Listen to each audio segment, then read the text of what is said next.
नजरीन आवाज़ न्यूज़ में मलिकार आया बिशारत सुमरो नज़र विझंदासीं ख़ासि ख़बर।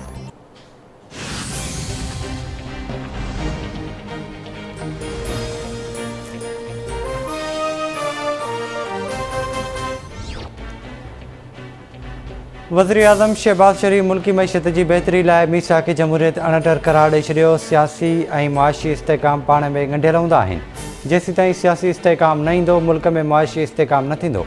हुकूमत वटि 1 साल 3 महीना आहिनि। डिघे मुदे लाइ प्लानिंग नथा करे सघूं। अहिड़ो कमु करणु चाहियूं था जीअं ईंदड़ हुकूमत खे आसानी थिए। वज़ीर-ए-आज़म शहबाज शरीफ़ जो इस्लामाबाद में प्री बजट बिज़नेस कॉन्फ्रेंस खे ख़िताब। चवे थो अहिड़ी तरमीम खां पोइ वफ़ाक़ खे वसीला घटि मिलनि था, पर सूबनि सां गॾिजी रियासत खे मुआशी हिकमत अमली जोड़नी पवंदी। मुल्क जी अहिड़ी हालत थी वई आहे जो तेल ऐं गैस ख़रीदण लाइ बि पैसा न आहिनि। ग़लति प्लानिंग सबबि मुल्क ॾेवाले जे वेझो पहुची चुको हो। ब्यूरोक्रेसी जी बि जाइज़ शिकायत आहे त कमु करण ते खेनि जेल में विधो वञे थो।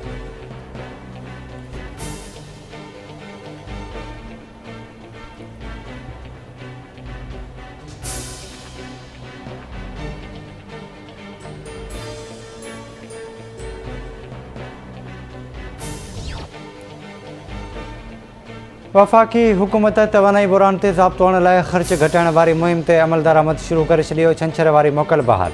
वज़ीरनि ऐं सरकारी ऑफिसरनि जे परॾेही दौरनि ते पाबंदी लागू। हुकूमती ऑफिसरनि जे परॾे मां इलाज करण ते बि पाबंदी लॻाई वई। सरकारी सतह ते गाॾियुनि जी ख़रीदारी ते बि पाबंदी जो फ़ैसिलो। सरकारी गॾिजाड़ियुनि खे वर्चुअल ऐं वीडियो ते शिफ्ट करण जो बि फ़ैसिलो।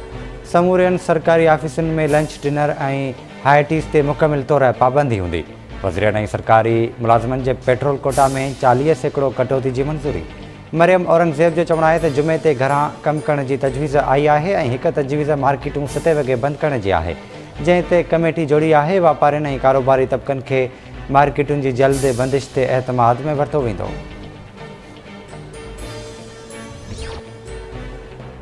अॻूणे सदर आसिफ अली ज़रदारी सां लाहौर जे बिलावल हाउस में पंजाब जे वॾे वज़ीर हमज़ा शहबाज जी मुलाक़ात।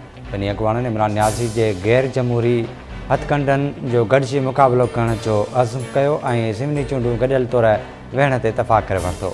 पीपी तरफ़ां हमज़ा शहबाज जे मान में मांझांदो ॾिनो वियो। पंजाब जे वॾे वज़ीर पीपी जा ख़दशा ख़तमु कया। हमज़ा शहबाज जो चवणु आहे त आवाम जी ख़िदमत जे सफ़र में ॿई जमायतूं हिकु आहिनि। पीपी संदन इत्तेहादी जमायत आहे। कोशिशि हूंदी त हर सतह ते गॾिजी खणी हलिजे।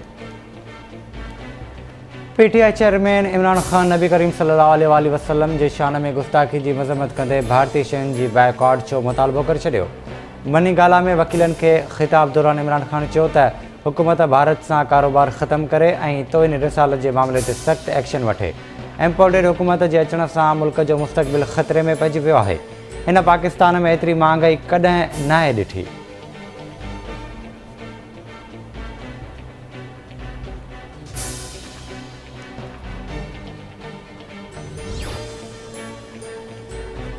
उत्तर वज़ीरिस्तान जे इलाइक़े हसन खेल में सिक्योरिटी फोर्सिस जो ऑपरेशन 2 दहशतगर्द मारिजी विया। ISPR मूजिबि मारिजी वियल दहशतगर्दनि जो तालुक़ु पाबंदी मड़ियल तनज़ीम सां हो ऐं हू सिक्योरिटी फोर्सिस ते हमलनि में मुलविस हुआ।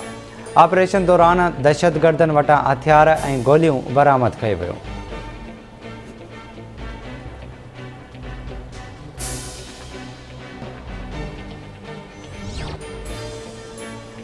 ऐं रतदरे में कोरी शाख लॻ तेज़ रफ़्तार मज़दा जो मोटरसाइकिल खे टक्कर। हिकु ॼणो फौत जी सुञाणप इनाम जलबाणी तौर थी।